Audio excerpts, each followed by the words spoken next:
दाई जदियो बहु भांति पुनि कर जोरी हिम भूधर कहियो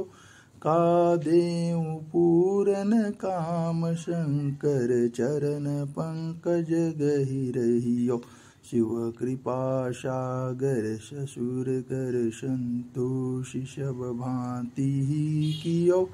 पुनि गहे पद पाथो जमैना प्रेम पूरन हियो नाथ उमा मम प्राण सम गृह किंकरी करहूँ क्षम्यहूँ सकल अपराध अब होय प्रसन्न वरुदेहु सियावर रामचंद्र की जय।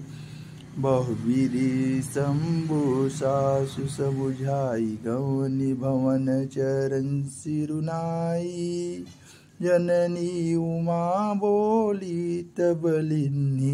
लयउ छंग सुंदर सिख दिन्ही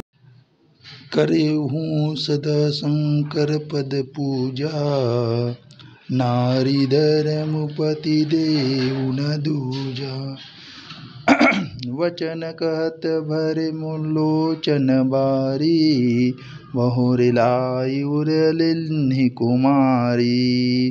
कत विधि सृजी नारी जग माही पराधीन सपने हो सुख नाही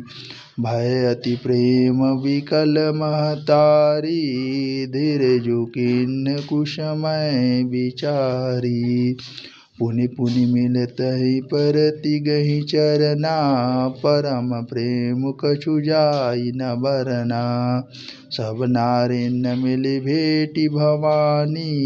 जाय जननी उर पुनि लपटानी।